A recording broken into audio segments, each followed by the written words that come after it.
Oh, I did it again. It's not that picture.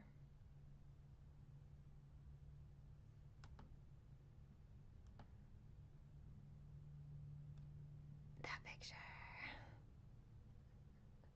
There we go. Okay.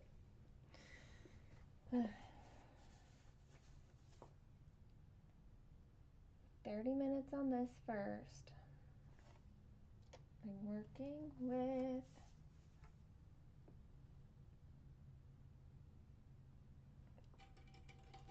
a blend.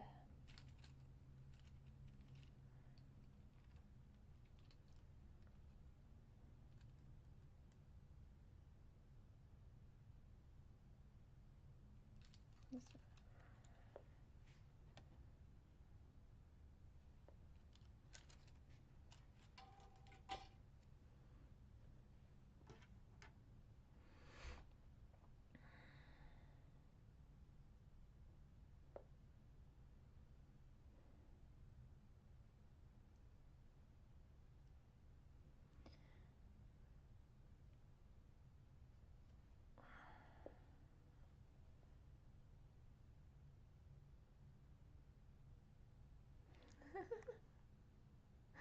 Okay. Now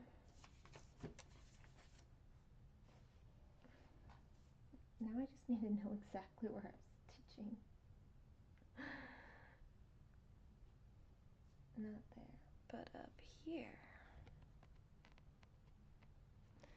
Hello, my friends. I'm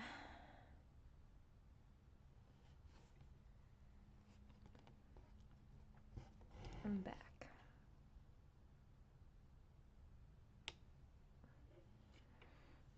My daughter is hopefully in her phone call now. Video call, whatever.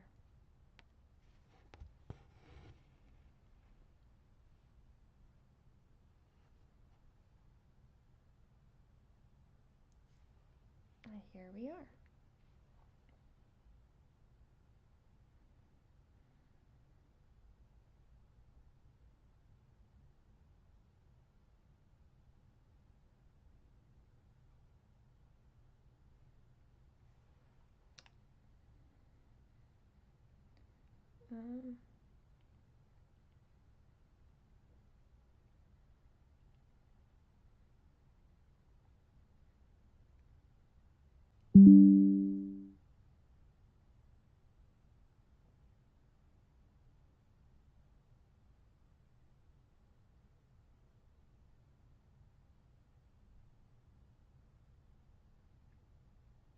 Oh my gosh. It's having issues. Like, it didn't have issues this morning. And now all of a sudden it's having issues. We'll see how this goes. Hello.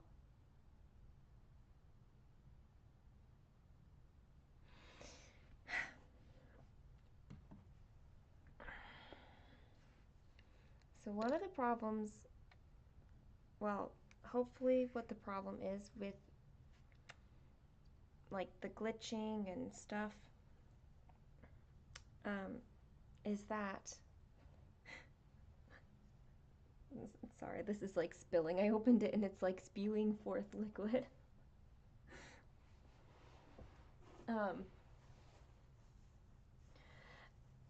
Where I am in my house is like the furthest away from my Wi-Fi router,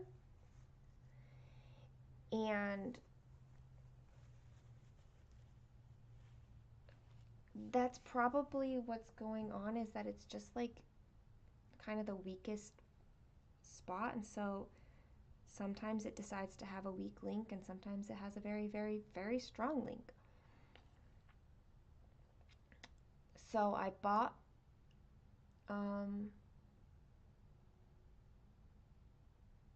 I can't think of the name, but it's whatever it's called, that like, I bought repeaters and they arrive tomorrow. So hopefully that clears up the issue. Otherwise, I'm gonna have to plead for more help to figure out like what is going on.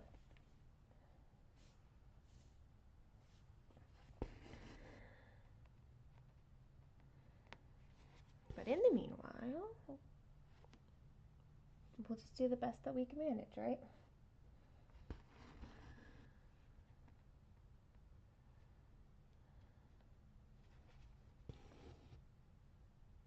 You have the same issue too.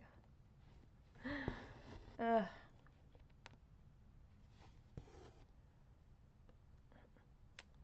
I think in general people have the like same kind of issues as each other.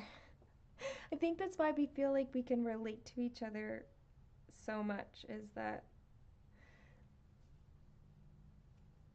we recognize like the challenges of other people. So, okay. I'm mostly just going to see how much of this I can stitch because I only have the 30 minutes on it. And then I can switch over to my other piece.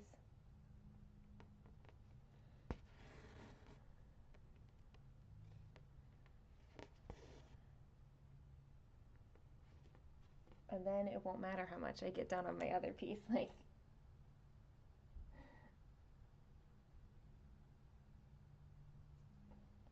there's no time limit or anything. You even bought routers and all that and didn't fix it. See, I know my router is good. So that's why the thought is that it's the repeaters. Or just the distance from the router that I am.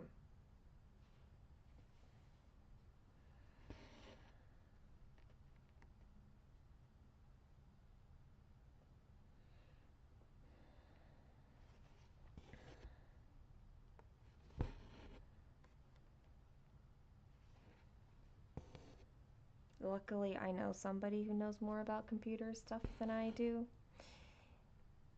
And I can beg for help.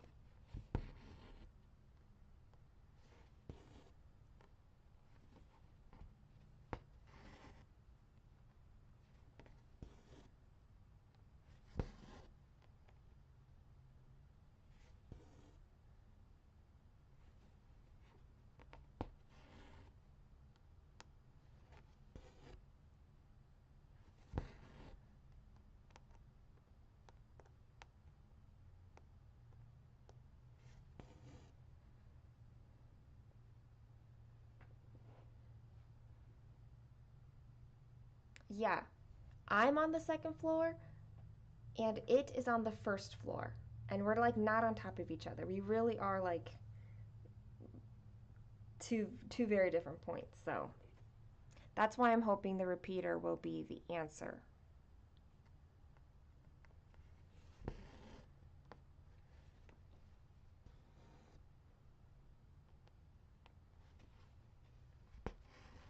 I mean, if it isn't, I don't know what to do, but we'll see. At least I have somebody who can help. Your husband got frustrated too, and he's the one who knows more about that stuff.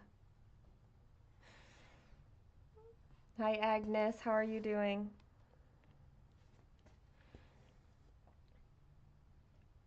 I mean, I don't know how much help he, like, maybe he'll get frustrated too, but he'll at least look. So we'll see.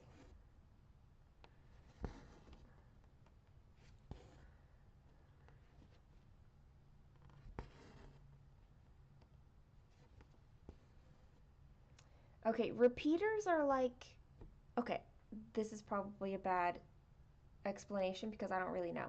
But like you have a router and then you can attach repeaters to basically extend the signal of your router.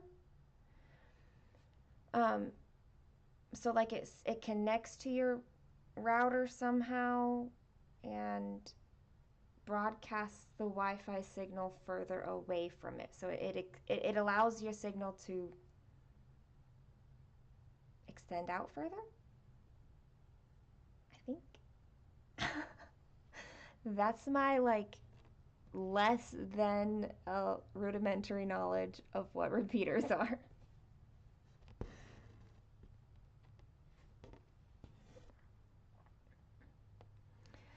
He sent me a link and like this is my recommendation of what to buy, and it was like $80 for two of them, I think, or one of them, two. I don't know. Clearly, I don't know. It was on sale too, so I was just like, sure, I'll buy it. Is it gonna help me? Maybe. Let's do it. That's pretty much what I did.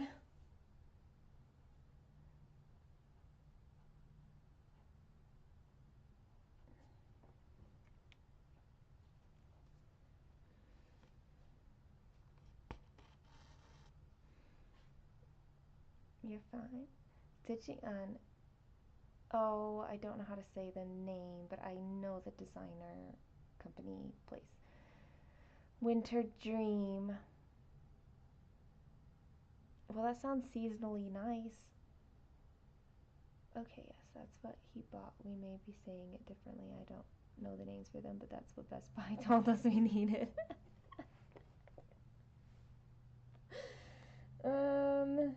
Yeah.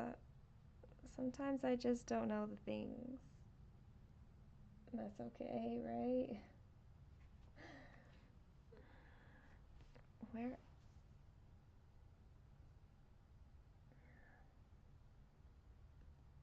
Here.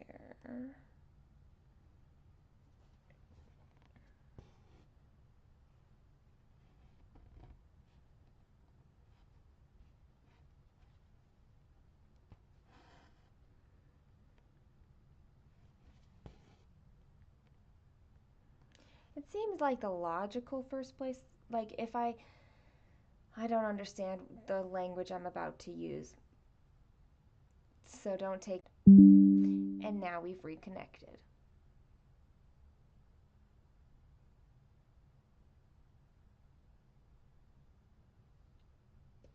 Whatever. I can't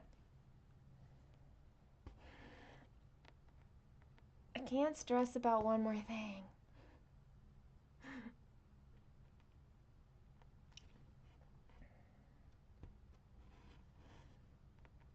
I mean, like obviously I can stress about it because I don't get to say what I stress about, unfortunately.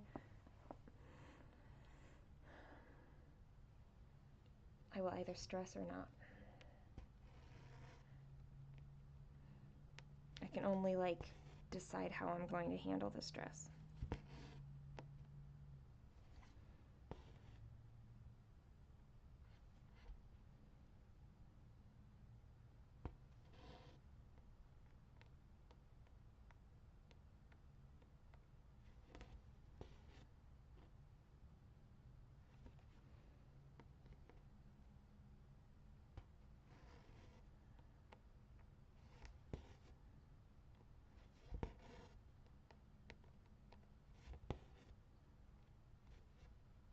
Hey Sonia, how are you? Are you quilting again?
You're working. Your sewing machine guy decided to act up. And now has to get some TLC. Oh, that puts a halt to your quilt making. I'm sorry. I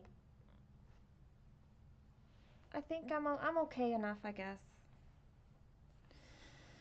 I have a hot water heater. Look, it's so cute. That I'm like hugging on my lap right now.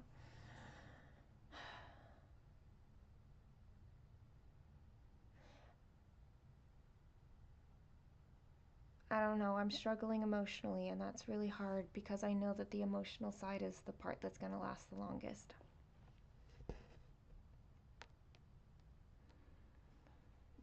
Like,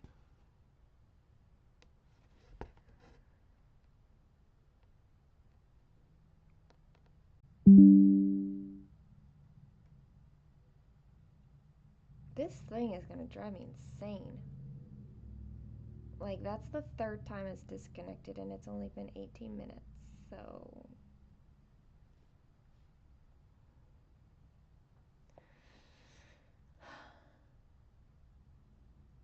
yeah, yeah. I mean, like, the mental things I can do something about, I think, and the physical I can do something about, but the emotional is like the hardest. The hardest. And I read somewhere um in The Body Keeps the Score, I'm pretty certain it was in there, that like that is like people find the feelings to be harder than the physical pain, and that's why people who are feeling so down often turn to like a physical abuse of their body, or sometimes or seek out thrill seeker adventures or something, is because it's easier to handle a physical pain than it is emotional. Like you can't do anything about the emotional. It's just there until it's maybe not anymore.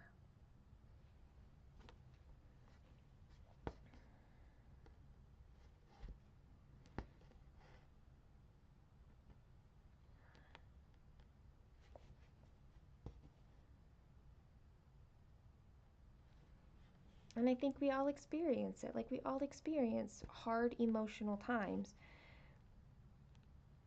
And I think oftentimes the message that we receive from other people is that you shouldn't have trouble, or like you should get over this, or why haven't you moved on, or whatever. Like, or you just need to be positive.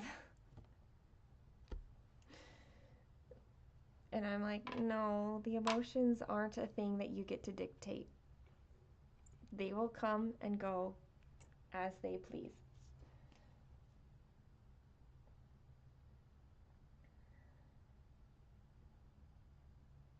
And so I suppose that's something that I stand for, is that I'm here to validate that you have feelings and that you can't do a thing about it. You can have a really good day and then it hits out of nowhere and knocks you down for a while. Absolutely. Or you can feel like you're like this dual personality almost, where like my heart is aching so bad.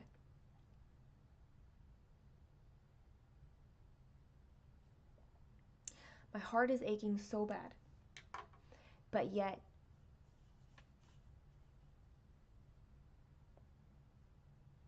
mentally I'm doing okay. Like, I don't have the really hard, like, why, where's my worth, where's my value, that those thoughts. Um,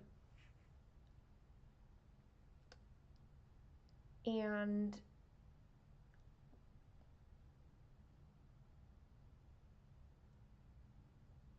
like I can smile and laugh and be happy, and that's genuine. but it doesn't mean that that pain is not like still sitting in me and being felt at the same time. So like it's kind of like this weird place right now where like it's not all consuming to me. It's it's not like the only emotion right now anyway. But yeah, I don't, it's hard. It is hard. I need to find my next color here real quick before I,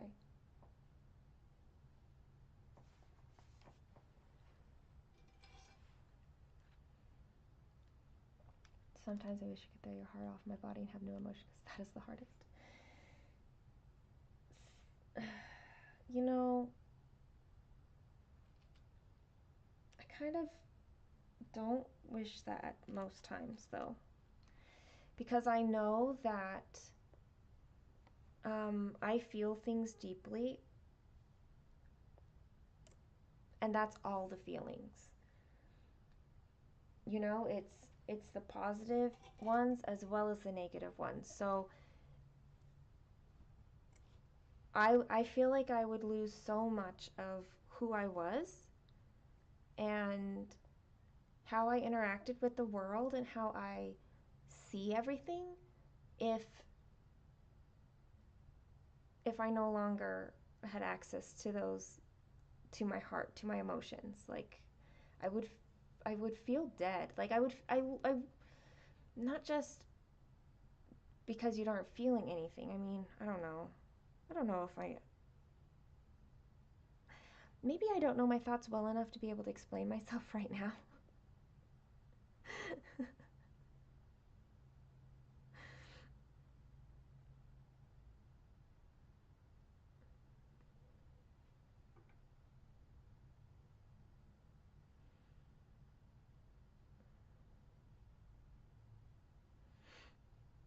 I think I would just lose so much more of who I was than just my emotions. That's what I'm trying to say.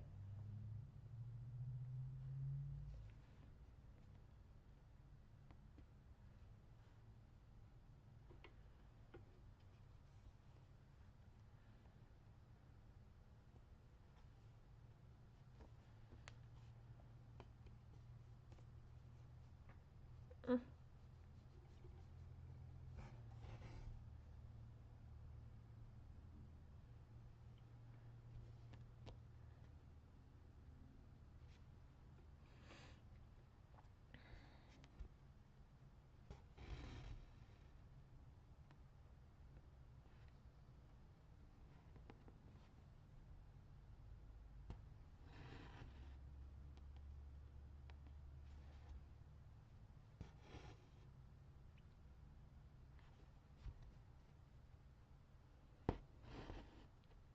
I remember now why I had been parking on this piece. It's because the pattern is kind of small, so even with highlighting, you can easily lose where you are in the pattern. It's okay though. It's not it's not terrible. It's just different. It's fine. It's fine. We're fine.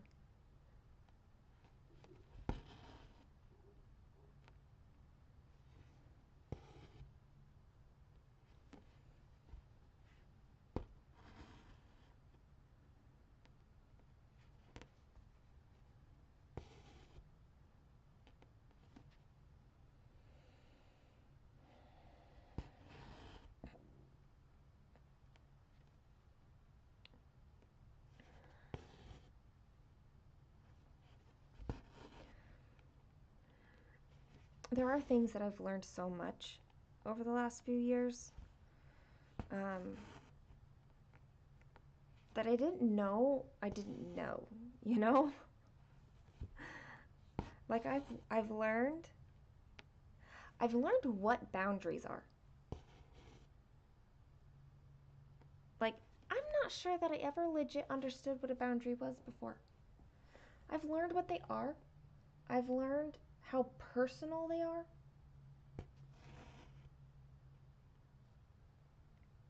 And I've learned that if you're not used to communicating a boundary, then it feels like you are a really, really mean, aggressive person.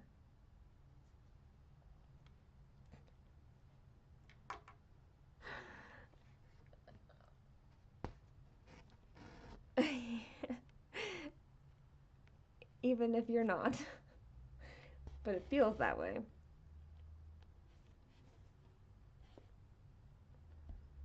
I've learned that identifying where your boundaries are gets easier with time. I've learned that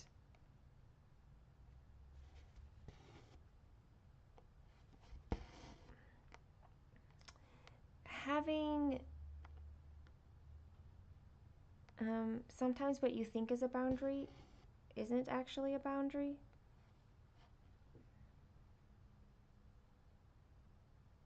Boundaries can be helpful, but hard to figure out sometimes what that boundary needs to be. Yes, it is hard, especially at first.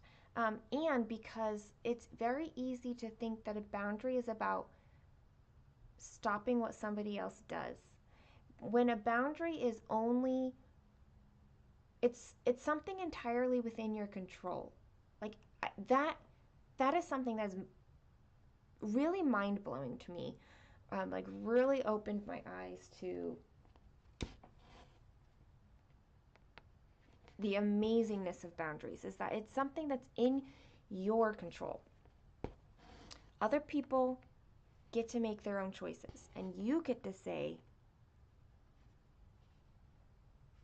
when you do that, it hurts me, so I'm going to do this.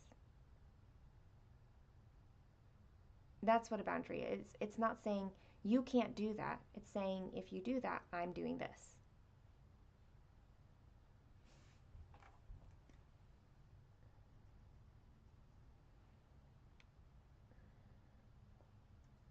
And that really, at first, is so hard.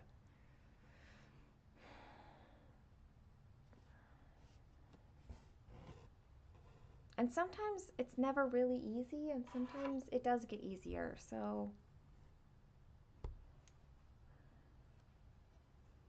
And sometimes it can really hurt to have to communicate a boundary. Like you really wish that you didn't have to.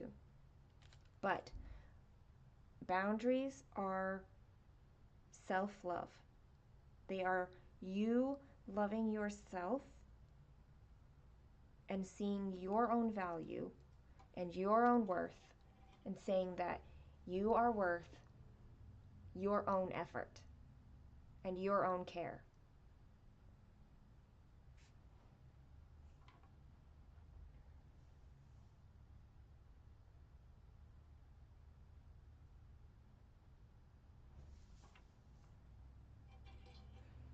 Can't change them. We can only change how much we will let that into our lives. Exactly. Exactly.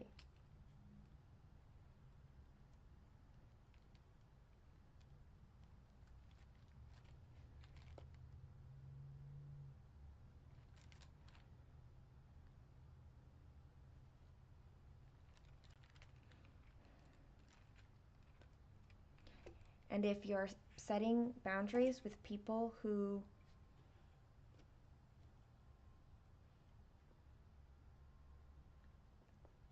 have are not used to you setting boundaries,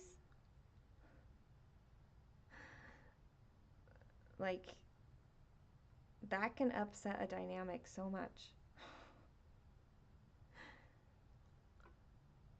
But it's also a good thing, like positive.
I mean, and boundaries are just really one of the many, many things that I've learned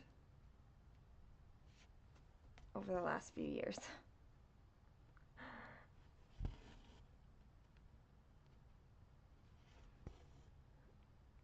Like such good things that benefit my life.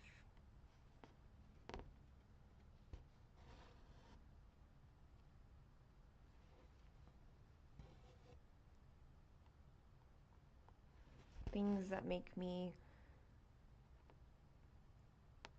that help me feel like I have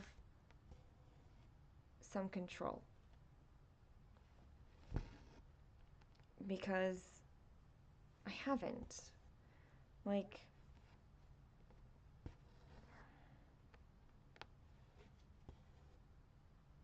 you know, there was a lot of things outside of my control as a child, teenager, and like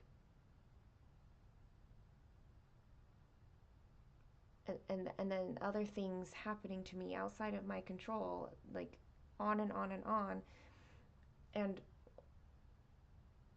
like I didn't know how to respond to them. I didn't know how to stand up for myself and advocate and even it is that I'm supposed to do. Even if you're like, well, I need to say something, you're like, well, what is it that you say when you don't understand what a boundary is and how you communicate that?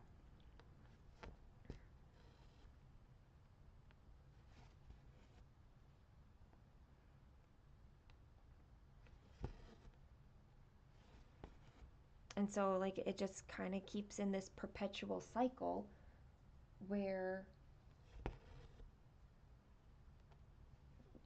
like, you're you're stuck. You still keep experiencing things where you feel completely out of control and you don't know how to get any of that control back. And then you feel like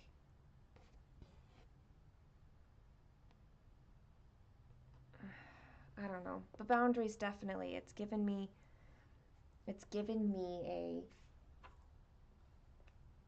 a sense of control in my life. Like I do have a say somewhat somewhat in how things go in my life.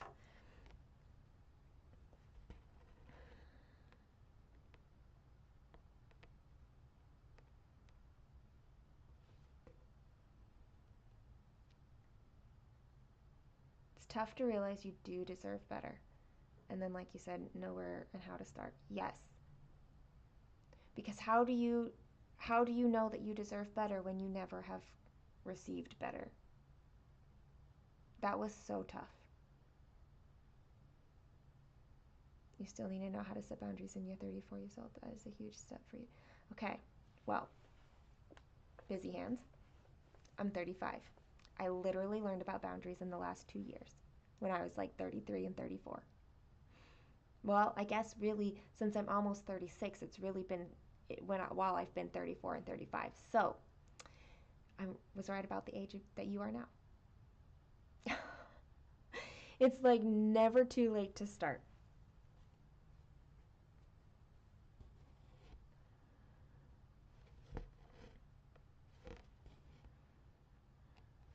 I think we also kind of inherently know that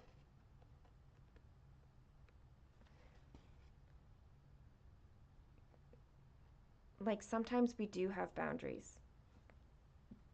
We just haven't labeled it as that yet. And sometimes that's a good place to start is to recognize like, oh, I already like that's already a boundary for me. I can do that. My ears are like itchy. I get eczema in my ears, and so if I'm messing with my ears, that's why.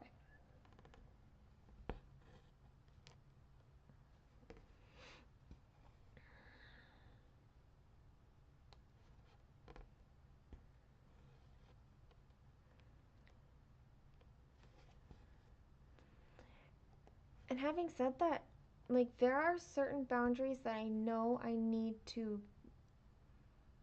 uphold, and I'm still unable to because um, because of trauma, because they are with certain people who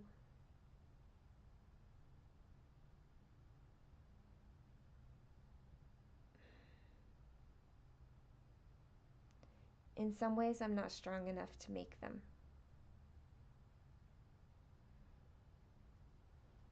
Because there's going to be negative repercussions in setting them. And I'm not able to at this point to do that.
Okay, I'm gonna say that that's been 30 minutes. It seems about right. Going on lunch break. All right, Sonia.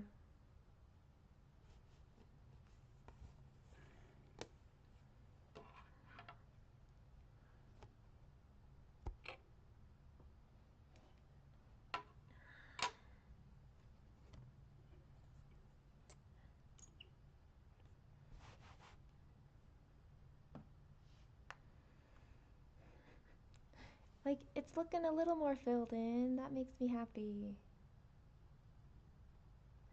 What I decided is I'm going to fill in basically all the blue that I can in here in this Q-snap. Which is probably a good, like, in through, like, all of this area. And then, like, up curved like that. Something like that.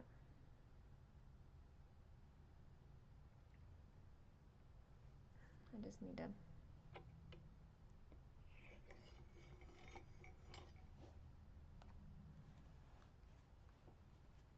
take my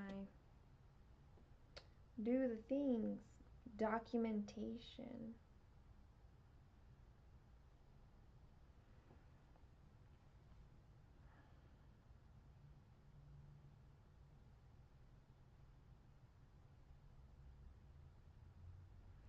Because we have to document all our progress.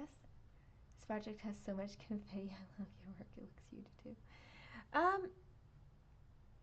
I mean, I don't know how. This one's definitely not huge, but it's big enough. I don't know what the stitch count is. I'm sure it says somewhere, but not on the stuff I have out.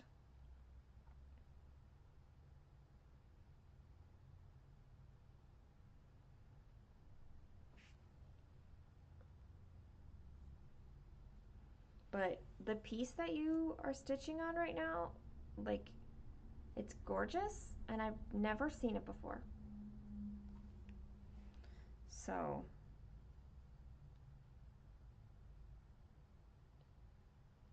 like, I love it.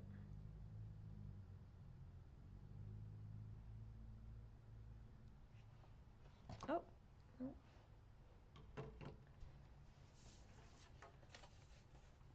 okay. I'm switching my project now. Time for more black.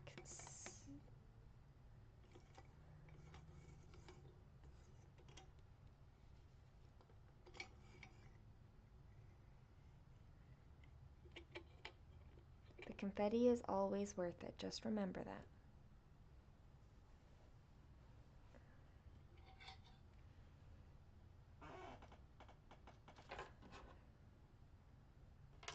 I'm like switching out everything, it feels like. I need my tablet. I can't reach my tablet.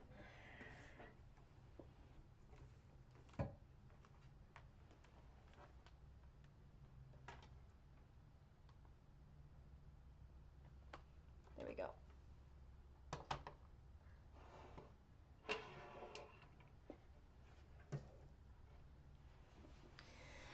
Let's see. I'm not even sure. Kayla and I are going to spend some time together sometime between her call and her dance classes. Ooh, whoa, I turned this on already. Not ready for it to be on. So, this won't be like a marathon stitching session.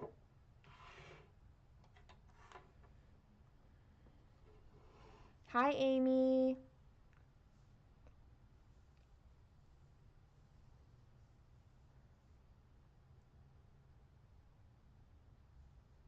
You're waiting for some of the Lowry wood attachments so you can switch different projects. Makes sense. So you're just working on the one project right now?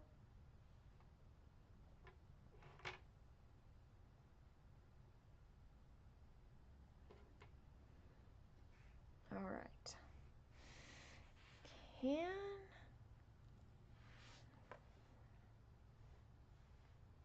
Can we see this?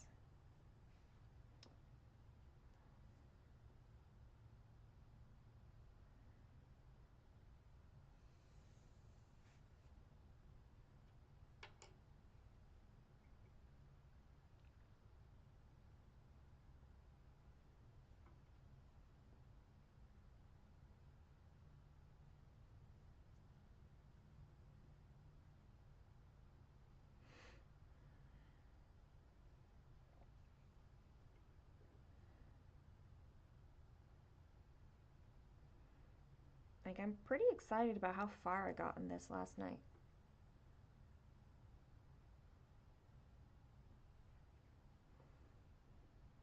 All right.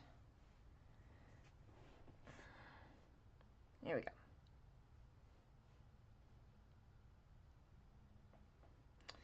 Here we go. Here we go. One more time. Everybody's feeling fine. Here we go now. Lift your hands to the beat. We got everything you need. Here we go now.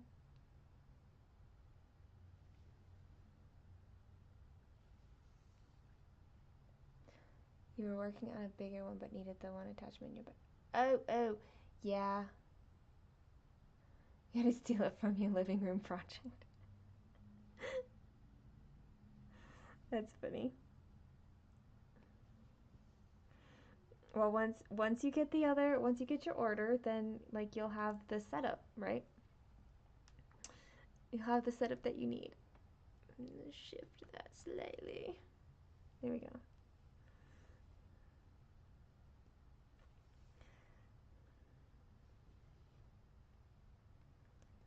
Lift your hands to the beat. We got everything you need. Here we go now. Here we go. Whoa.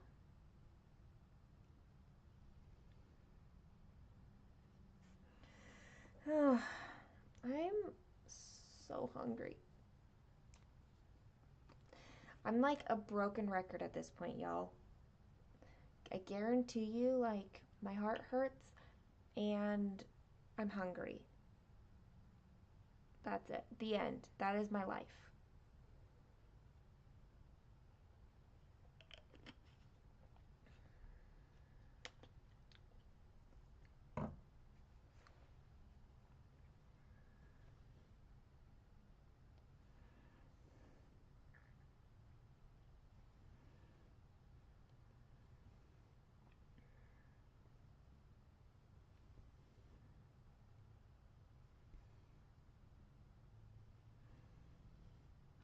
You were about to say that you're hungry too and you don't know what to eat. Well, I can't help you because my options are so narrow right now.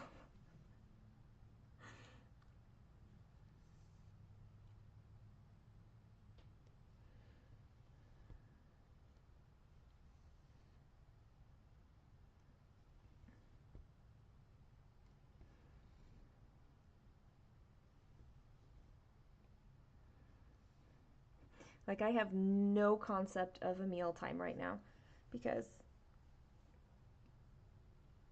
I literally have to graze or I will not get enough. I'm not getting enough. I won't get as much calories as I can right now.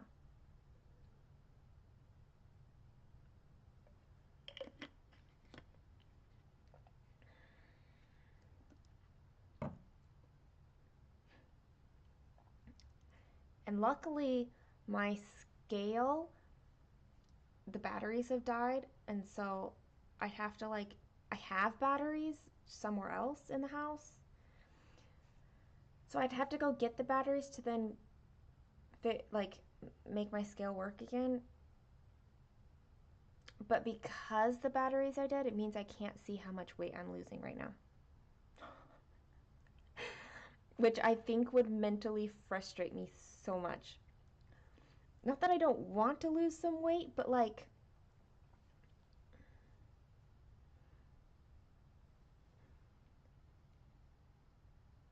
if you were gonna try. Okay, so I would totally go out to eat with you like as soon as my gagging was fine. Otherwise, that's the problem right now. If I wasn't gagging, we're fine. Hey Sharon, it's been a while. You're working, but you're like at some downtime. It's not so busy for you right now. You could convince me. I promise you, you can convince me, just not while I'm in one of these extreme gagging fits. That's all. Oh, Sharon, you're here. Oh, my. I'm going to show you my blanket that I'm making. It's not a Sophia's. Sophie's Universe. It's not yet. But I'm going to show it to you.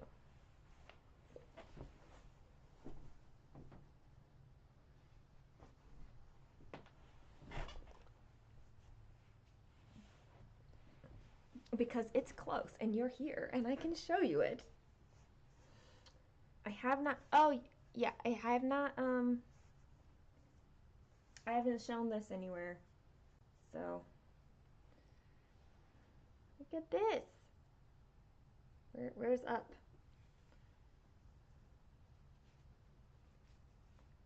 I can show cross-stitch projects all day and I can't show off a crochet project. Oh my gosh.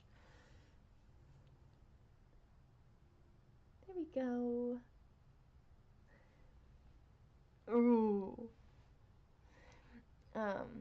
You would try to make your food look so good, like ASMR food videos.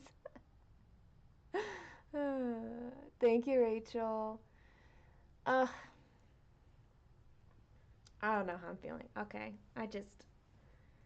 I was saying just at the beginning of this video, it's this super weird, like, I emotionally feel two different emotions. Like I feel like I can be happy and I can smile and like this is genuine.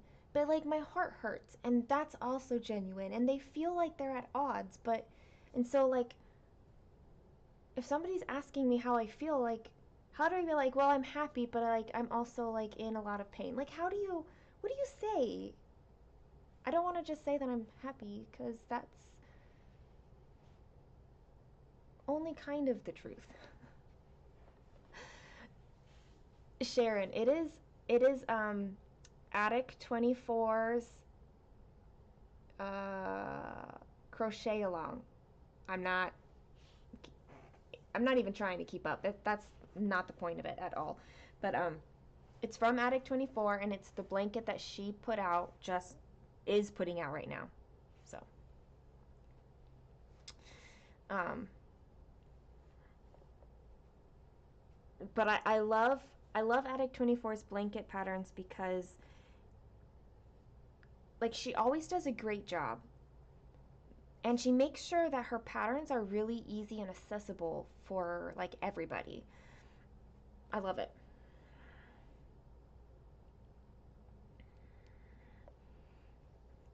It's basically like double crochets and chains, pretty much. You really need to look into more stuff from Attic. They're like all free patterns, so and you can use your own yarn if you wanted to. I love it. Say both things, happy and in pain too. That's how I say when people ask me. Yeah. I tend to just kind of like find the middle ground. Like, if you're like, oh, I'm happy and I'm in pain, middle ground is like, I'm okay. Am I a yarn snob or I'll stitch with any yarn? I'll crochet with any yarn. However, um, like I crochet, I don't know, like I do like nicer yarn because it feels nicer. So, but like this is an acrylic blend something, I don't know. So, it's it's not like the super cheap stuff. It's nice. But it's not like the expensive stuff. So I don't think I'm a yarn snob by any means. But like with blankets, I don't want anything that's going to be scratchy or anything like that because I use blankets all the time. Humans are complicated beings. It can be really hard to express things with our mouth the way that our brains say them. Especially because it's not always like we have two sides of our brain, right? We've got like our emotional brain and our rational brain, and the emotional brain is older. And the rational brain has to try to figure out how to describe the things that the emotional brain is feeling. Like they're two different systems. There's sometimes not words. And then I don't know. And then sometimes we feel like we're not, because people don't take the time to understand our complication. We can feel like it's like we're not worth figuring it out for other people. Like we're not worth other people's times and energies.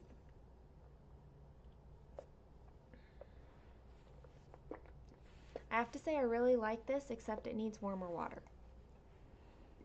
I obviously didn't get enough warm water in here. Or warm enough water. Whatever. I don't know. It's my first time I've ever never used a heating hot water bottle before.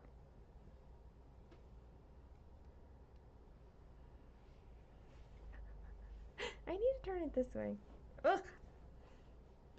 I'm gonna make sure that like I can see it through the here.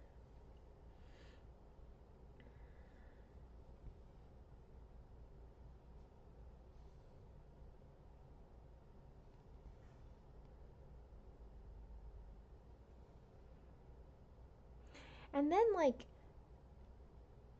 yeah, and then Sharon, like you'll understand this too,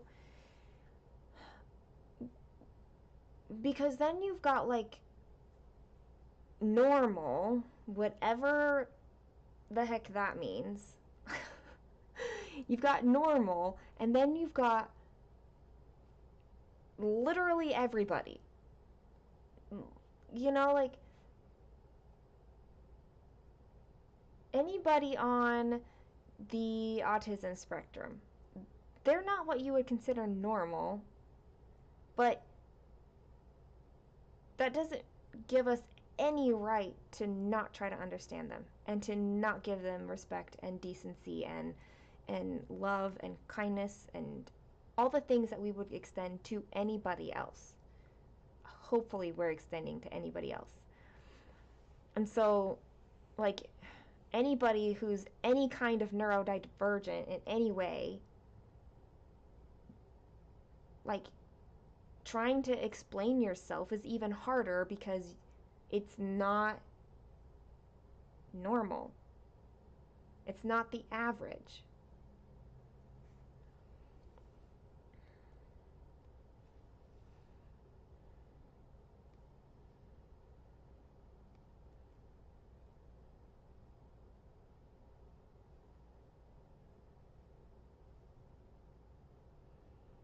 See, I knew you'd get that.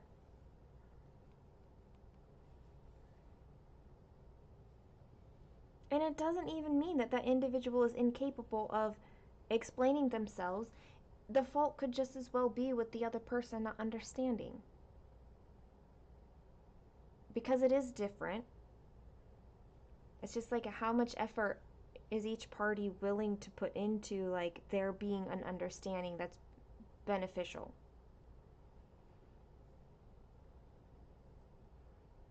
Yes, because they're used to it being one way. And they're like, "Well, I am this way, so obviously everybody is this way." And you're like, "No, allow people to be their own individual person instead of projecting yourself onto them."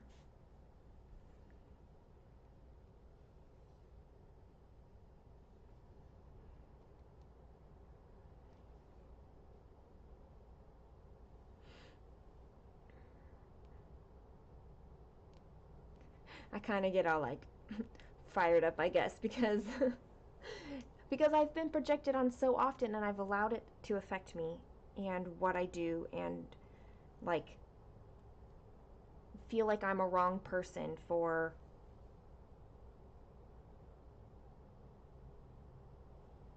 I don't know, being different or wanting something different or like even things like the things that somebody is interested in. And if you are not this way, it's on you. I don't have a responsibility to shut people are unique. Ugh. Yes. Yes. I get that so much. Because it happens to like it does happen to like neurodivergent people, but even like I was just saying, it happens like with just simply anybody having a different interest in you. You're like, well, I would never be interested in that. Well, what does that have to do with the other person's interest? Just because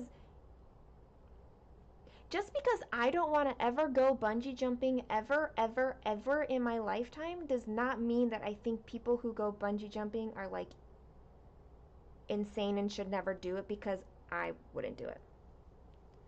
What doesn't kill Suki makes me. No, I make me more stronger. What doesn't kill me gives me the opportunity to make myself stronger. Like, it does not make me stronger. I could do without all the crud. 100% could do without. But I make myself stronger.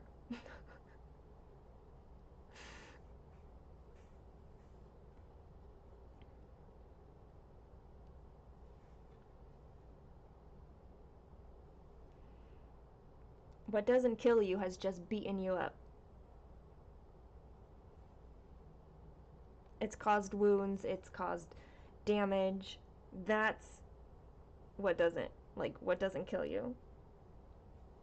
Like the saying is so catchy, like and I think we all kind of understand what it means, but quite honestly, what hasn't killed me only did damage. It didn't make me stronger. I will claim that, thank you very much. As should every individual ever who has ever made any kind of a progress after difficult things. Like own that work that you did.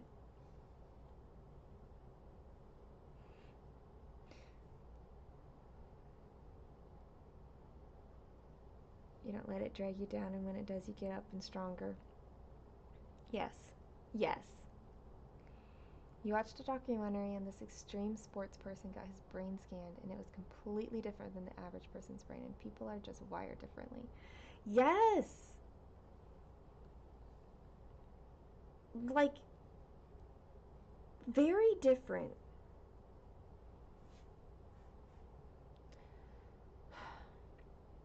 Something that was crazy was in the Body Keeps the Score, there were brain scans, and it's like people experience the same trauma and they reacted differently. Like their brains literally look different, but with that same kind of like trauma, because they themselves were different individuals, and so their reactions were very, very different. What doesn't kill you just makes you have that much more you need to heal from, and that many more scabs that can come off unexpectedly. Yes. Yeah. And it's really quite sad, I think, that is life.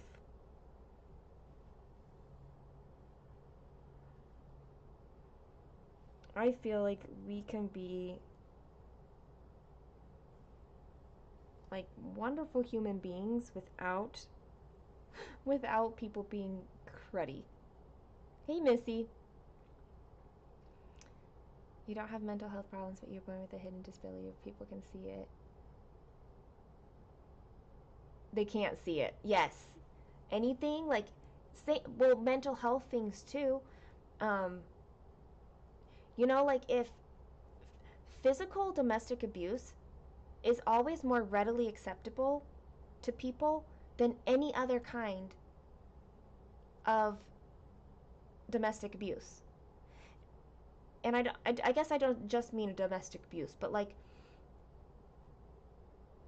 it's that same concept of like, if it's hidden and people can't see it, like, well, what's your problem? Like, I don't see anything wrong with you. But like, if you have a broken leg, then it's like, oh, you're in pain, you're healing, like.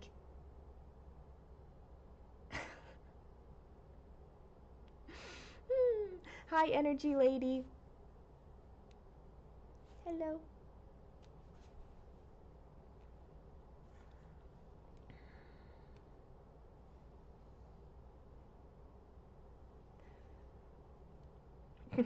I can't tell if I'm like on a rant or if I'm like passionately defending like unique human beings, individuals. I kind of feel like it's both.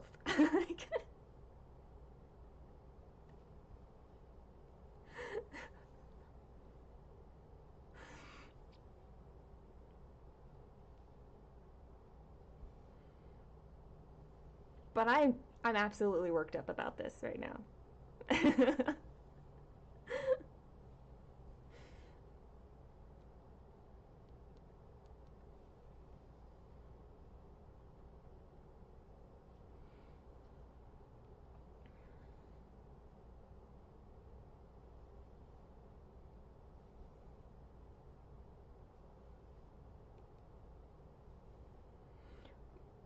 Or like, well, I didn't intend to. It doesn't matter if you intended to make someone feel like crap or not. Like, you don't get to say that. You made them feel that way, and it's your job to now accept that you made them feel that way. Not say, well, I didn't intend to, so it's all your problem. I have a friend who told me my pain was only there because I allow it to be when I lost my mother and I got mad at her. Please.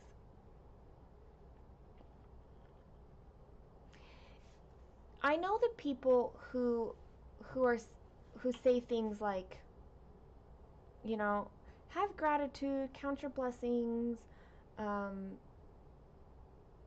be like be grateful, look on the bright side, all those things. They mean well. I understand that they do. And they're also not totally wrong. But I can feel grateful and still feel really low. It's not like this magic thing.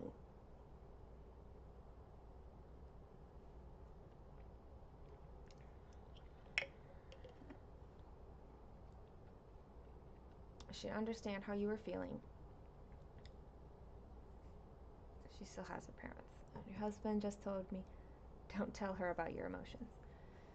Which isn't that sad? Isn't that sad that we can't, like, have space for other people? It's like, in order for you to be in this space next to me, you must fit this criteria. And if you don't, then I don't have space for you.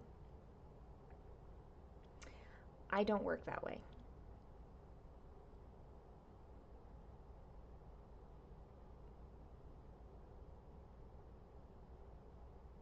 Like, there will always be space for you with me. I do have a boundary here. We were talking about boundaries earlier, so I do have a boundary surrounding this. Like, my boundary is that people who are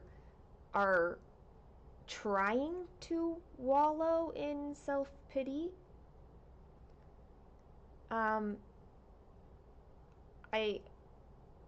that's my boundary. Okay, if you're gonna wallow in self-pity, then I'm not the right fit for you. But I feel like most people just need a place to express the challenge, the hard, things like that.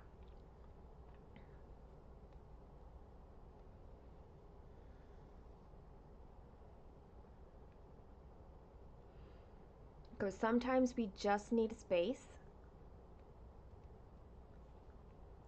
and it's not complaining.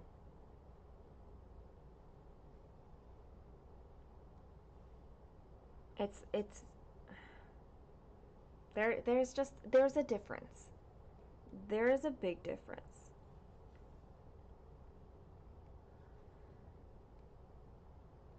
And it all has to do with whether you are trying your hardest with what you're able to or not. I know, I feel like I would have been mad too. Like, I mean, perhaps not in the same situation. I'm not entirely sure. My pain would not be the same if my mother passed on, but that in no way means that it has anything to do with your pain.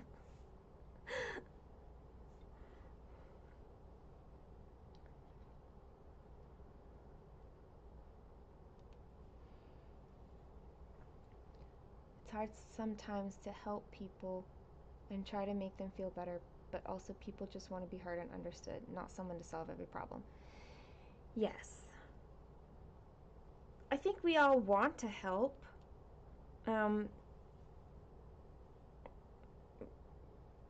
We want to help. We want to see somebody in like this better place. But I think people are amazingly resilient.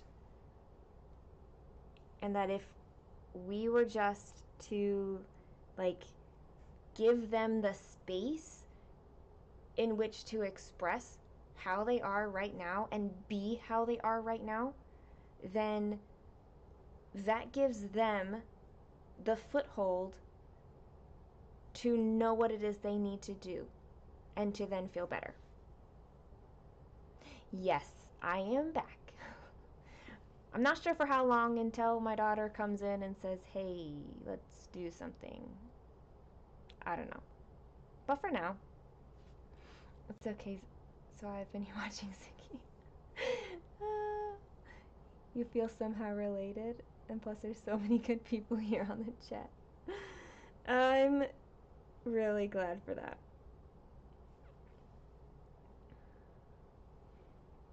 I think there's been a lot of people, you know, Everybody's making friends. It's not just that you guys are making friends with me, but you're making friends with each other.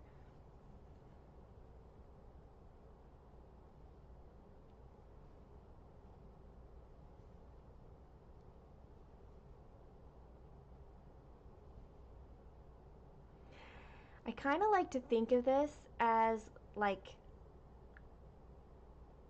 what am I doing?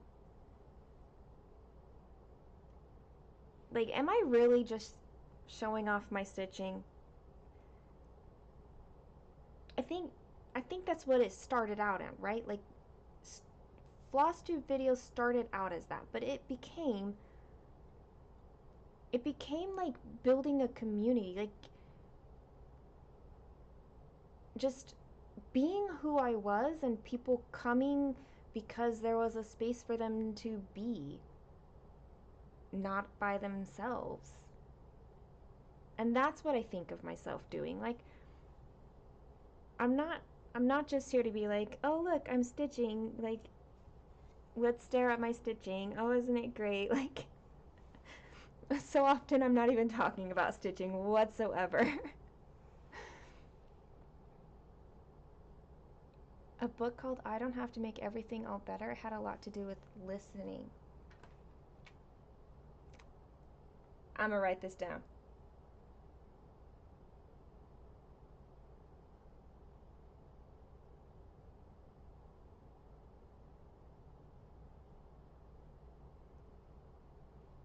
I don't have to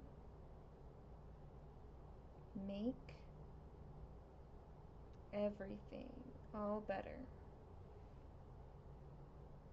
6 practical principles that empower others to solve their own problems while enriching your relationship. Like, that sounds right down my alley. Yes, please.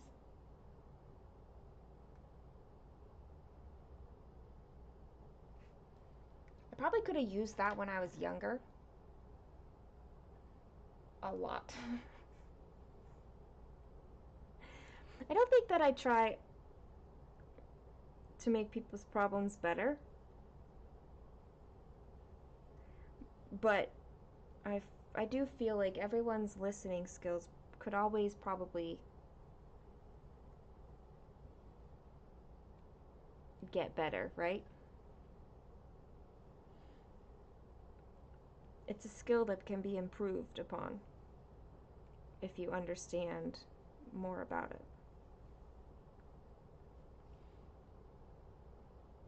Listening is a skill some are good at and some not so much. Exactly. But because it's a skill, it's something that everyone can improve at. You read it for book club and had a really good discussion.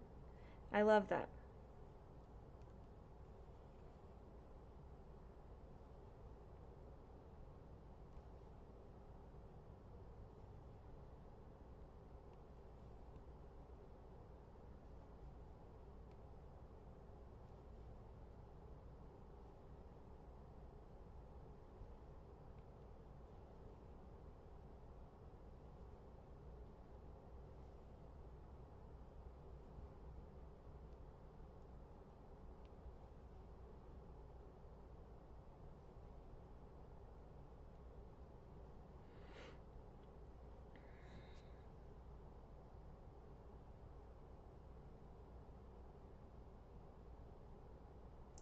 Butterfly in the sky,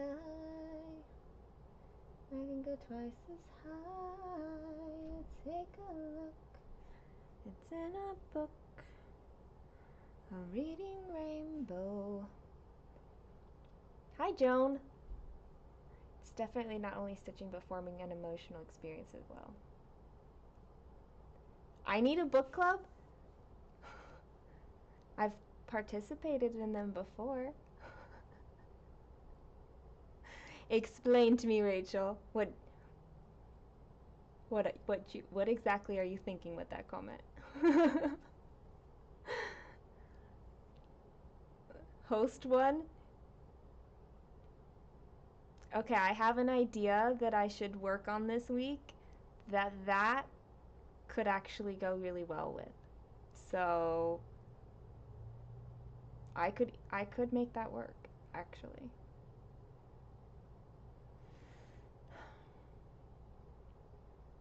Joan, I'm really appreciative of that comment because I'm obviously a very emotional person and I'm okay with showing it. I'm okay with being it.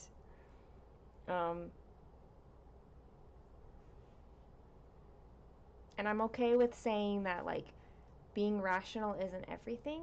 Being emotional has its merits, and the emotions and the rational sides of us need to learn how to get along better. You're welcome, Sharon.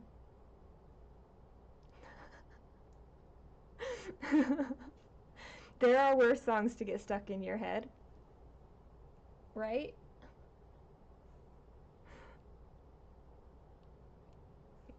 You can pretty much count on coming to Alive and getting a song stuck in your head.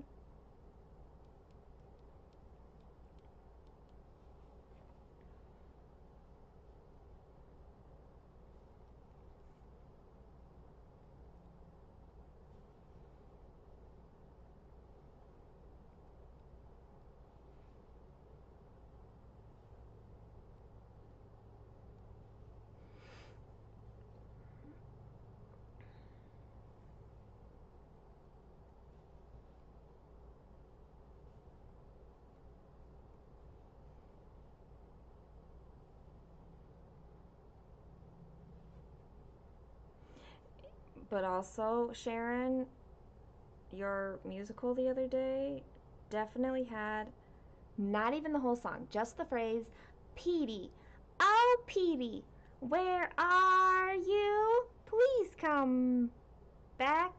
Is it back or home? Doesn't matter. That was in my head. But like just that portion.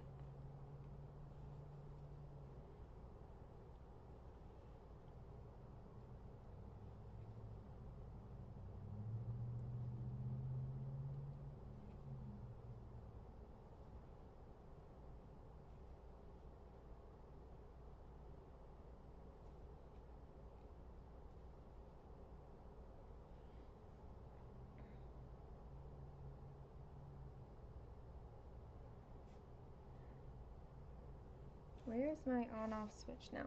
Over here.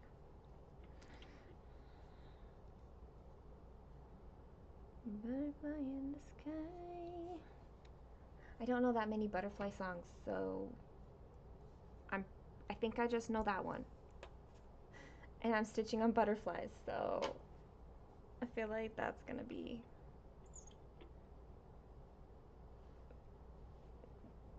a thing that's coming out.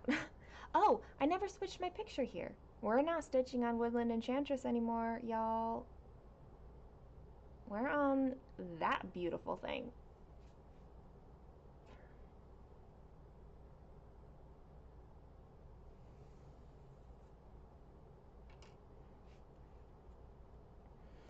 A song that pairs for me, like, I don't know if it's a logical pairing or not, might not make sense to anybody else.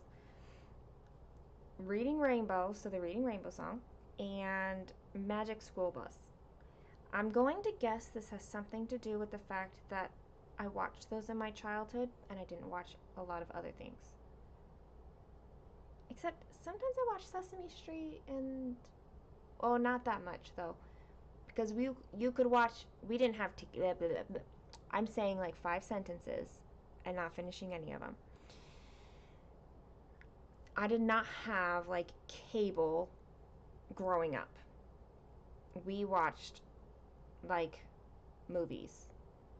VHS is what it was around at the time. Hey Danielle. And so we would watch Reading Rainbow and we would watch Magic School Bus. Right on the Magic School Bus. Sesame Street was like not a recorded thing yet, I think. And we watched that on vacation when there was TV. Cruising on the main street. You're relaxed and feeling good. Next thing that you know, you're singing Wahoo! There's an octopus in the neighborhood, surfing on a sound wave, swinging through the stars, yeehaw! Take a left into intestine, take you surfing right past miles on the magic school bus. Okay. Um, Sesame Street, yes. I didn't really watch Muppet Babies though. I did watch some Wishbone, but like not enough to be very solid on Wishbone. My Muppet exposure when I was young was primarily Muppets Christmas Carol. Not even really any other. I mean, I saw some of the others, but it was mostly just Muppets Christmas Carol. This is totally making your day.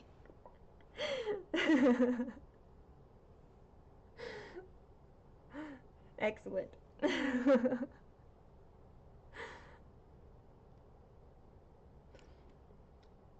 1, 2, 3, 4, 5, 6, 7.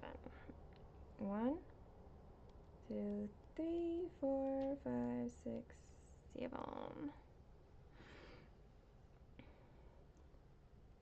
Please, not another field trip. Oh, please let it be a normal field trip. With the frizz? No way! I have seen Muppets Treasure Island. A couple times. I do. Muppets Christmas Carol every year. It's definitely like a must watch, that's for certain.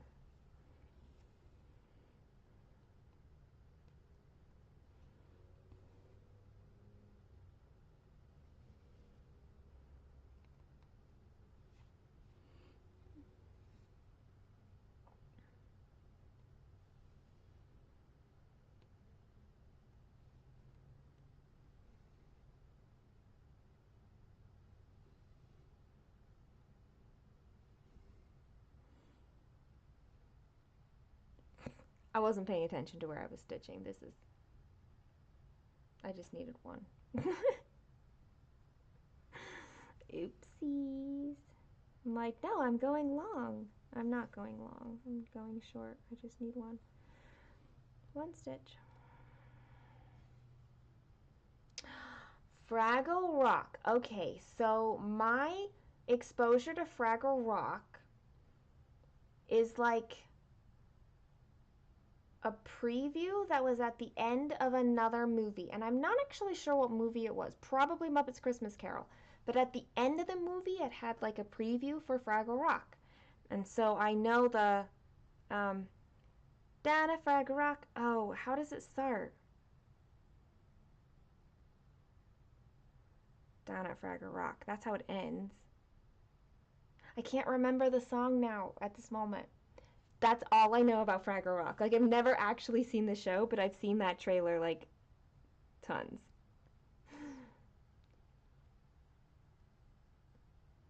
You probably watch it at least 3 times a year, and that and Scrooge. Love the chart. I do, Missy. Yes, this is with specialty stitches.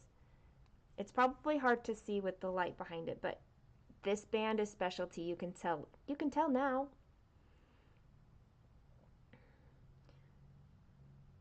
Worries for another day. Let the music play. Da da da da da da da. Dun dun dun dun dun. Dun dun dun dun dun dun dun dun dun dun dun dun. Down at Fraggle Rock.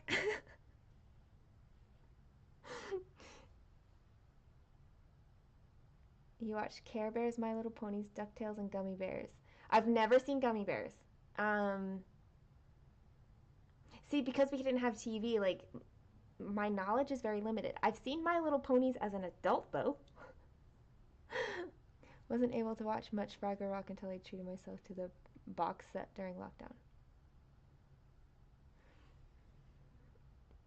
I mean, Fraggles were in the Macy's Day Parade that I watched. In I watched the Macy's Day Parade through Peacock TV services, and they included Fraggle Rock in there.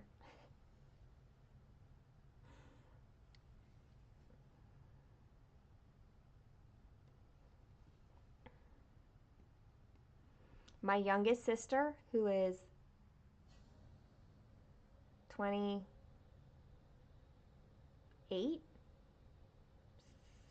turning 20, she's like 27, 28. She loves My Little Pony. Yeah, and see Rainbow Bright. Like, I know these shows, but I didn't watch them because I never.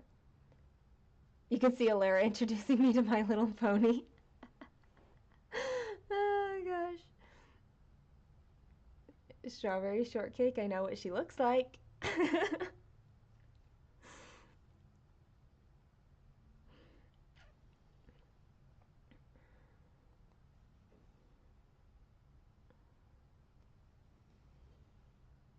I have watched some My Little Pony as an adult, and I do like it. It's cute. I like it. Wuzzles? Then I only recognize the name. Pound Puppies, kind of. You can sing the songs in Danish. I can barely sing the Fraggle Rock song in English, so.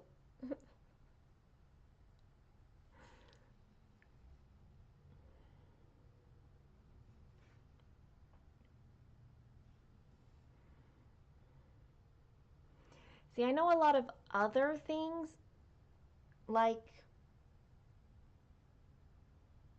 we didn't watch a lot of stuff. We were homeschooled, and so probably a lot of our entertainment TV things were, I mean, like I said, it was Reading Rainbow and Magic School Bus, a little bit of Sesame Street, but like old school Sesame Street, not like new whatever it is now Sesame Street. Um,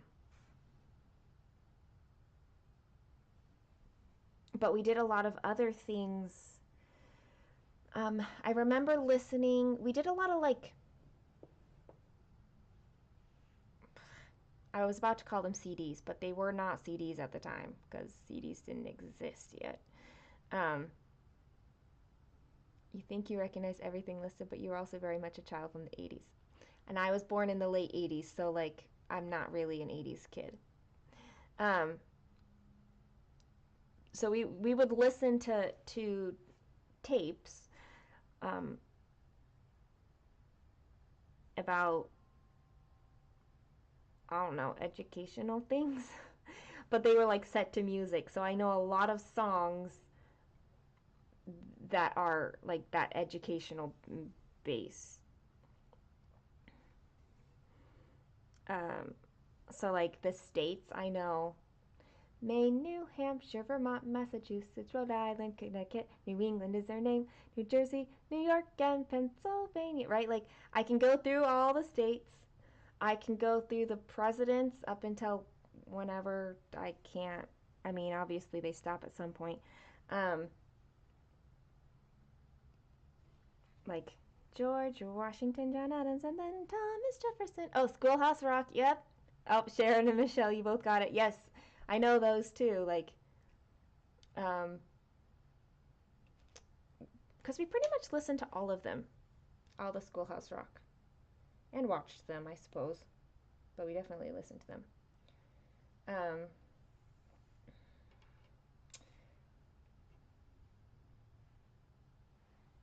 my daughter didn't get so much into Schoolhouse Rock. She liked them, but she didn't watch them as much, and that's probably just because she has more option of things she watches than us. So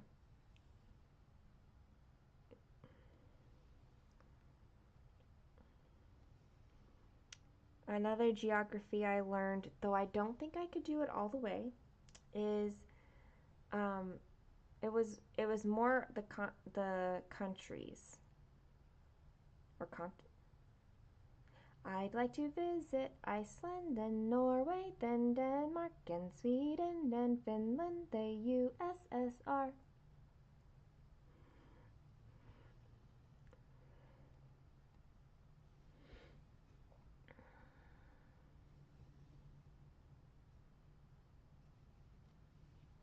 5, 10, 15, 20, 25, 30, 35, 40. There's a Schoolhouse Rock one. I was trying to think of, um, there was an image of one that I was trying to think of, and it wasn't that one, but I felt like I needed to pay homage to Schoolhouse Rock right then.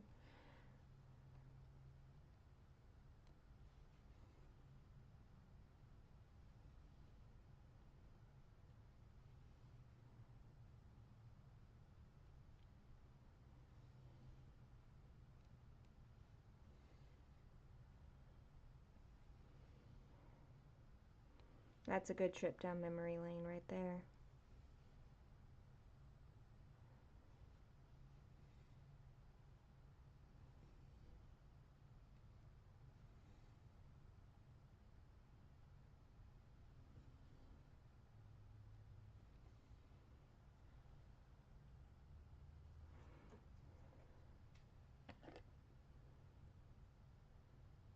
I'm 2/3 done, everybody. Yay, go me.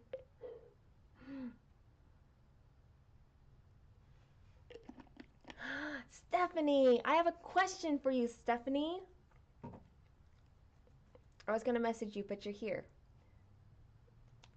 And yay for you working on it too, but you're like much further than I am on it. You guys are working on it while I was live. Yay. All right, Michelle, see you. Okay, so Stephanie, 32 count fabric. What was your preferred, like, stitchy coverage on 32 count? Like in your comparison thingy.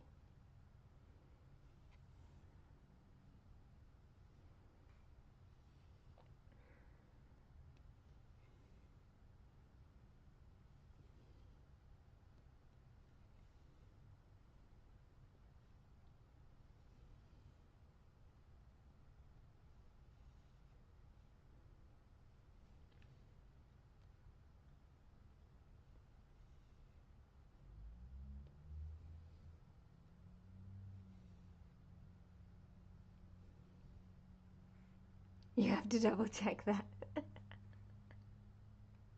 Me too. I was talking about the Rivendell pattern I'm starting in February. And I'm like, it's 28 count. I have this thing of 28 count. That's your fault that I have, by the way, but it's not even 28 count. I was pulling it out today to talk to somebody and I was like, oh, it's 32 count. So clearly I got 32 count because of that Mystic fabric sale that you sent to me. Like, not last year, but the year before that. And so now I'm like, oh, well, now I can't remember what I was gonna do. And like, do I buy 28 count for this project I was thinking I had 28 count fabric for? Or do I do it on the 32 count because that's what I have now? I don't know. Like, I just can't remember because it's been over a year since I bought 32 count fabric for full coverage.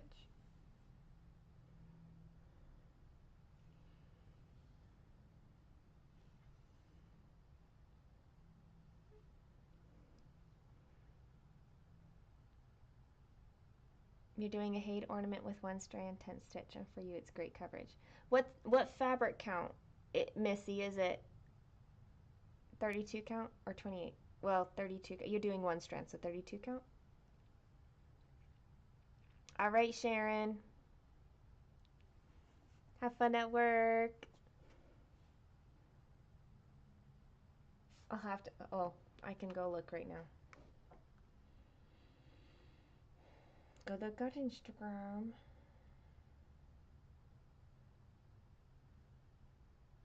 Search.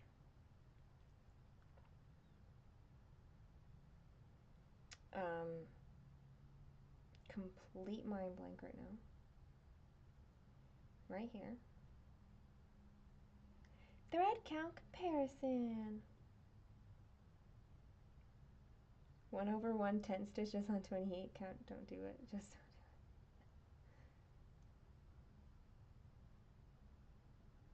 don't do it. Okay. That's 28 count. 32 count. 1/1 full cross. Amazing coverage without feeling bulky. You said 2/1 tent feels bulky. So I must have been interested in trying full cross on 32 count.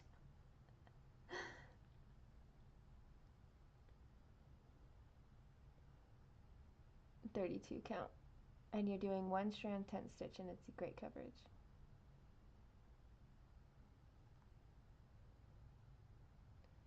Yeah, because now I have this 32 count, and I was like, what was I going to do with the 32 count? Like, I legit thought it was 28 count for the last, like, year. Apparently, I'm wrong. Hi, girly. How are you?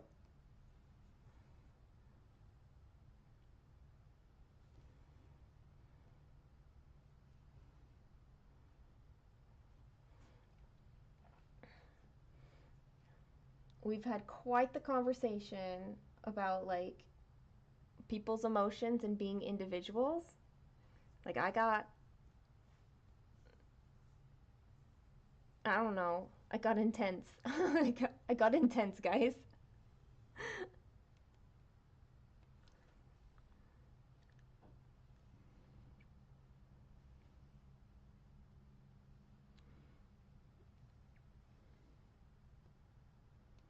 The project I was thinking I was going to be doing on it has blended threads, so it has to be 2 strands. So I will probably end up ordering some 28 count.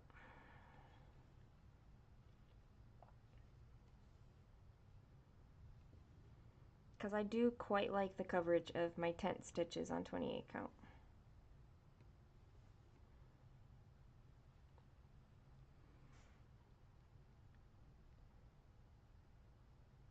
You switched from 1/1 full cross to 2/1 tent on your grand library because of how much easier it is to start. Yeah, see, that,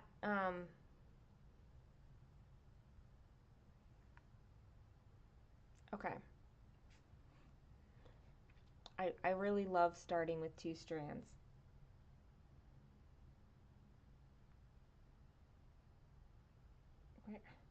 I'm like staring at this, like, what exactly am I looking for on here?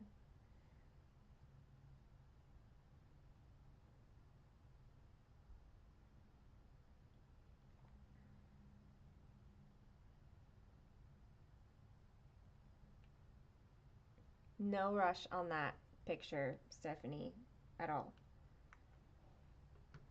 And then the the fabric that you sent me though for from your Middle Earth map, that was 25 count, right? Because now I can't remember and I will have to measure it if you don't remember.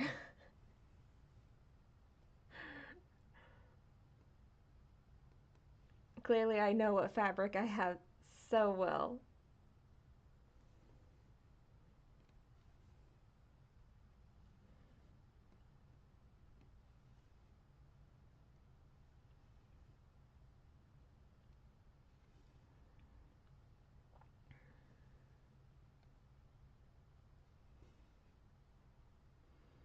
The left side is full cross and the right side is tint. Okay, well, I was pretty certain that um, it was that.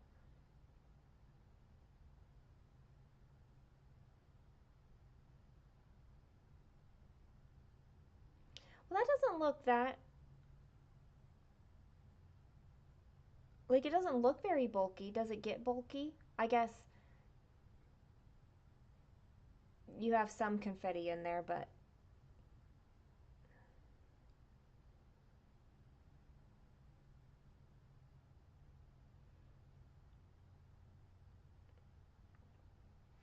well, I can sit there and count it out. I'm also pretty certain it was 25. Like in my head, that's I'm not sure I should trust what's in my head, but since I thought the 32 count fabric was 28, but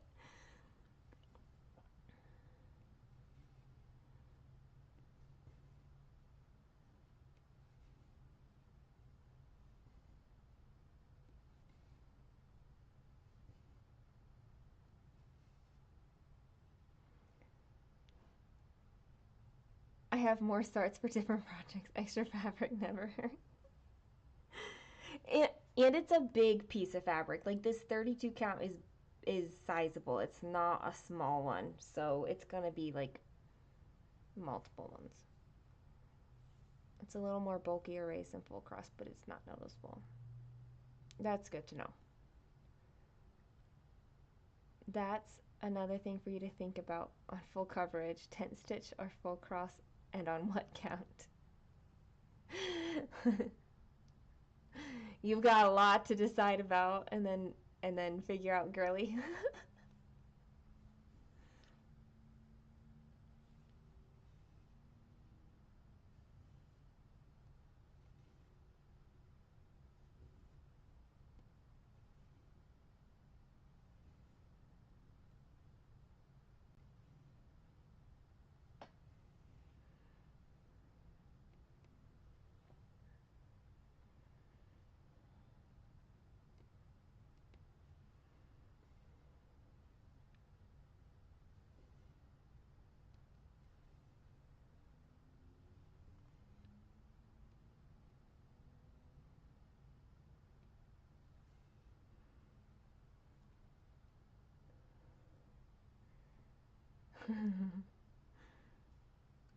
You make my head go round and round when you go. Okay.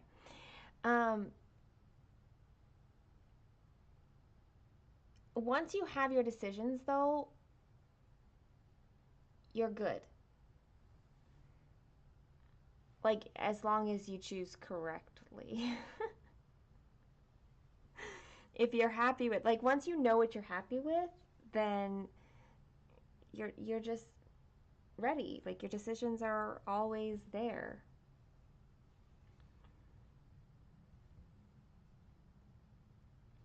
But it is a lot. At first, getting into full coverage at first can be a lot. So.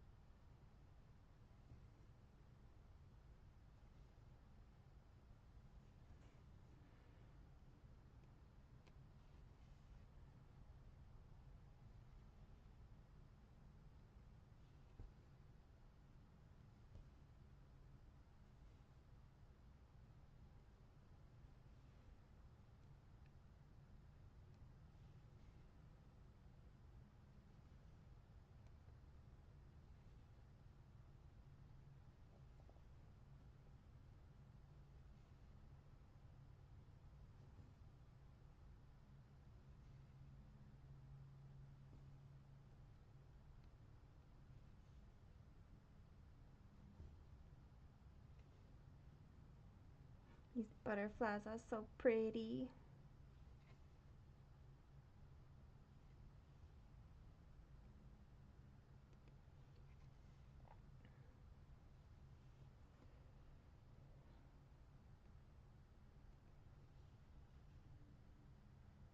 Something looks weird here. Oh, I know what it is.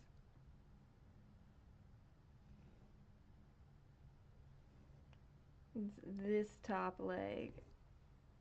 I got it. I got it figured out.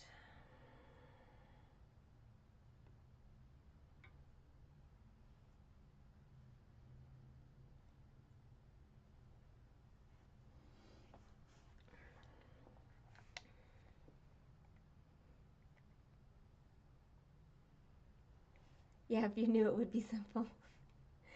I do realize that what I said was kind of ridiculous. You're planning to do... Oh, the stitching shell. 32 count, 1 strand full cross. That looks like beautiful coverage.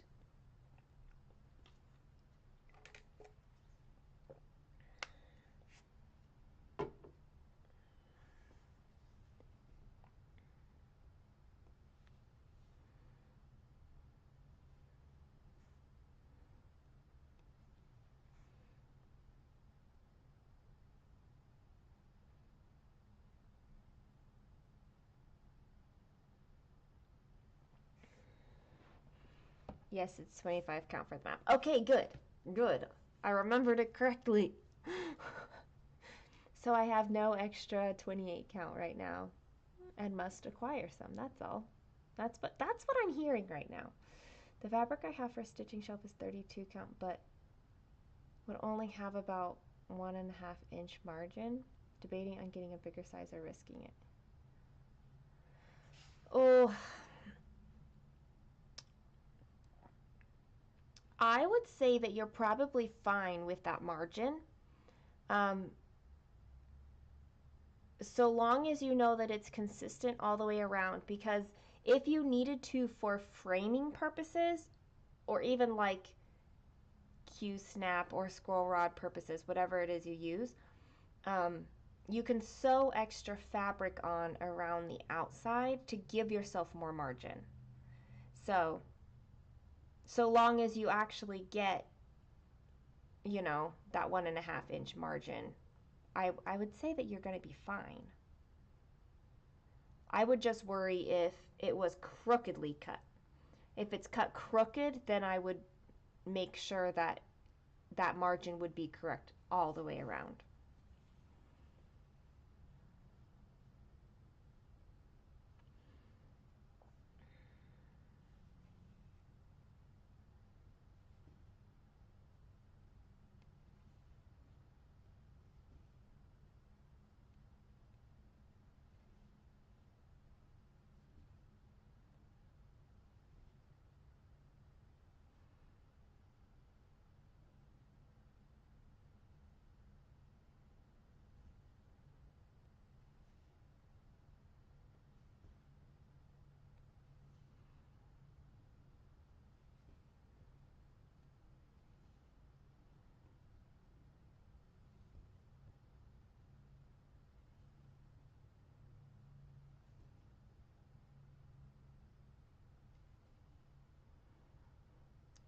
It doesn't really help me to have all this extra fabric for new starts because Kaylin won't let me start new starts.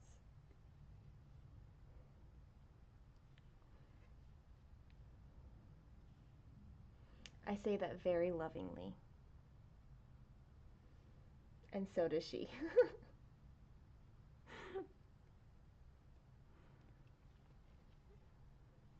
Sewing extra fabric is a good idea. Yeah, because it gives you some of that. Hi, Christina. You're thinking of starting Rivendell, seeing the possibility to start with no blends. What do you think? Okay. Do they not have a mock-up with no blends? They should have a mock-up for every single piece. I do note that there are a few other people at least who are going to do the standard size with no blends, and they're like, we can see the comparison with the blends and no blends. All I can really tell you is that standard size with blends is going to have the greatest detail, and then standard with no blends will be a little less, and then you're gonna drop down with like the medium blends and then medium no blends. Like it'll drop down every single time, but that's about all I can tell you. I thought that they would have a mock-up for every single one. That was my memory, but maybe I guess I'm wrong about that. I think the biggest thing that the piece might miss is the fellowship that is on the bridge.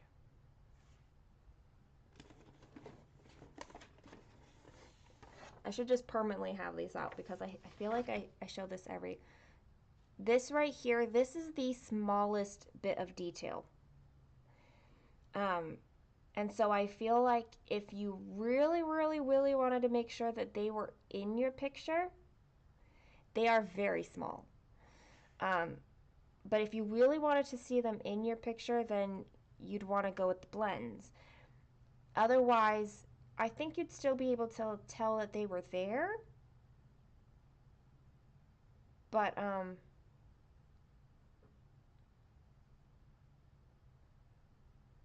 I don't know.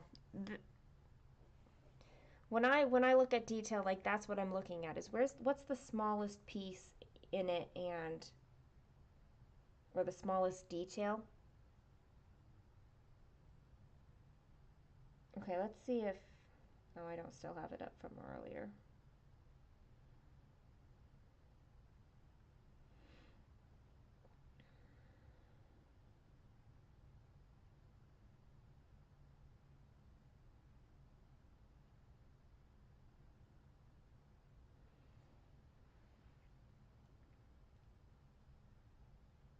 No, I don't want.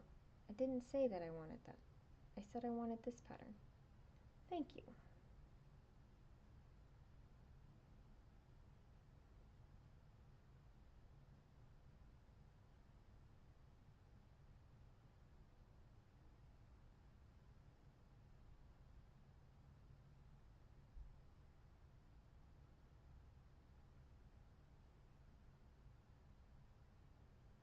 I'm like looking up your pictures here.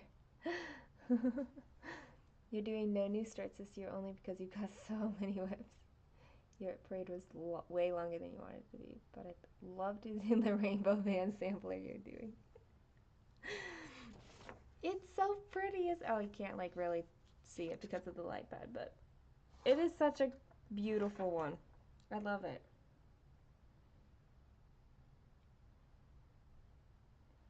Oops.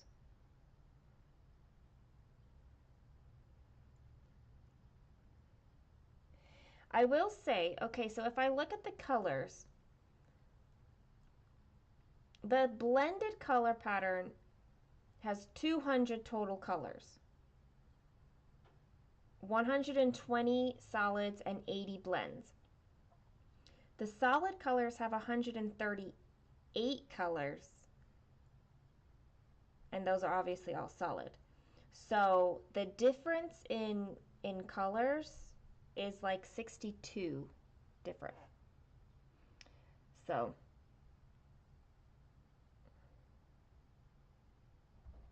but like on the same size fabric. So I don't know what you're gonna do with that information. You'll go with blends because the people is important. Yeah. I'm not helping. Okay. You're gonna feel super accomplished doing no new starts this year. You're gonna get like a lot of progress on your whips that you've got, and you're gonna get some finishes, and then you're gonna feel really good when you start this piece in 2024. Was that better? Like, did I help there?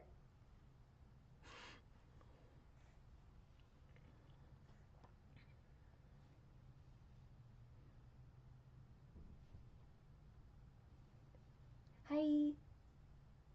Are you all done? Huh? Well, I didn't hear you open it. I know.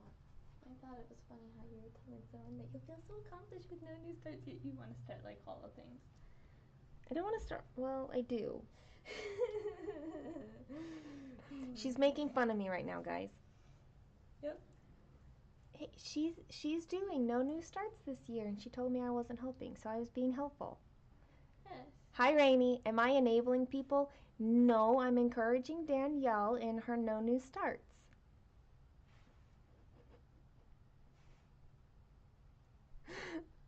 The band sampler is a must.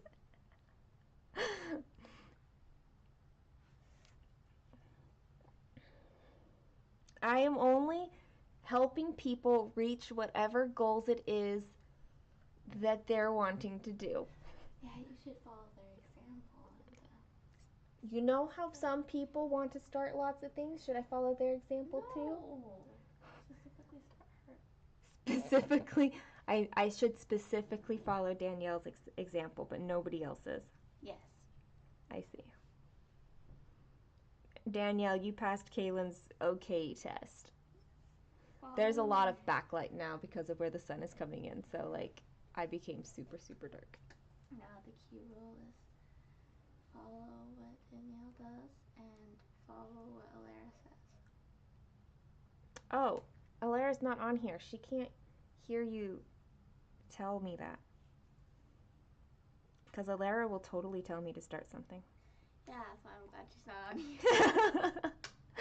You're working from home today. Yay! It's a bucket list pattern. I do think that this is a bucket list pattern.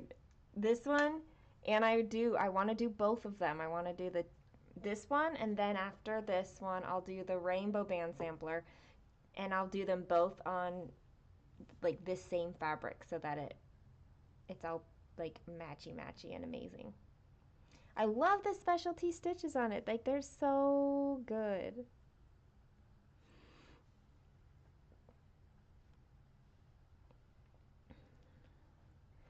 AE stitching because it's almost the end of the workday and it's dead. Nice.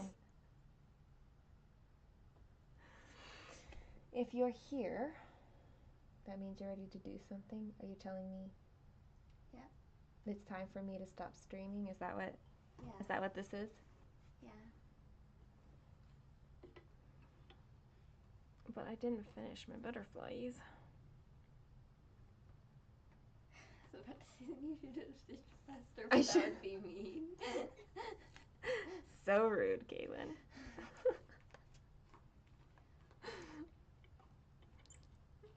I did get farther though. Look, I did the bum of one butterfly and I started the half of the other butterfly. Yeah, and you can read it. Well, no, it's actually a quarter. It is half because there's a whole nother side of the butterflies. No. At the very end, that's a quarter. Down here? Yeah. Yeah, it'll mimic what's up here. I know. But down here. Okay, yes. Danielle says, I've got one supporter. Kaylin just thinks I need less projects. And she knows that I normally feel a lot of stress having lots of projects. That's kind of a cool idea, Stephanie, to do the rainbow, the colors in reverse. I mean, like, isn't the pattern oriented the opposite way so it slants this way too? You just turn it upside down. Just turn it upside down. Is that what it is? Isn't that what you do in reverse? You just turn it upside? You just mean flip it? Why would you? Oh, doing it in reverse means doing like, see how the reds are up here in this pattern and the purples are down here? Doing it in reverse would be like doing the purples up here and the reds down here. Yeah. She just needs to help me with mine. She needs to help with her own. Oh, we kind of made a deal this morning. No, we didn't. That was Get not your a daughter deal. to It was stitch so definitely she not can a help deal. with the no new starts by helping with the current ones. See, look, you two had like the same idea. Earlier today, we totally came up with this deal Not happening. where if I stitch on her project, I get a new start. And if she doesn't stitch on her project, I get a new start. One new start. For every month that she doesn't stitch on it. Wait, what? This was a long-term agreement? Wait, we just decided. This morning. No, it wasn't. Yes. No, it has to be agreed upon by both parties. It was agreed upon by me. Yeah, you're That's one all we party. needed. I'm all the parties. Second party. I'm all the parties, y'all. No, you're not. No, you're not. Okay. Are we playing Moon Hunters? Yes. Okay, everybody. Kaylin says I am done stitching. Well, that's very decisive. We're gonna go play Hunters for like 2.5 hours. Hunters? Did I say Hunters? Moon Hunters.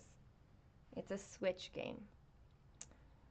So, Stephanie thinks it's a good deal. No, it's not. No. Mhm. Yeah, Stephanie says I should get new starts. Well, I do kind of agree because then you'd be done with them, but I also disagree. I'm the mom, I'm all the parties. That's what Rainey says. No. See, why do we have to have this conversation when you're live streaming? On your side. Kaylin wants to know why everybody's on my side, not hers. Why do I only have one person on my side? And you have like 50. Yeah, like 50. Okay, everybody. Thank you all for being here and for chatting and everything. And Danielle kind of agrees, but that's because she's doing no new starts. I'm not sure that kind of counts. She doesn't know. She kind of isn't sure if it counts. 1.5 people. 1.5 people. Yeah. Who's the other one? No, Alara would totally tell me do all the starts if it weren't for my hang up in the long-term aspect of having all the starts. Yeah, but that still means she's on my side. We're grown up and gotta stick together. That's what she says. And Stephanie says they want me to stitch. What do you think she does all day? What do you? Kaylin wants you to know I stitch all day. I think they know how much I stitch now that I'm live streaming, like all the time I'm stitching. Okay, anyway, that's all. We're gonna go. Have fun, everybody, and we'll see you tomorrow.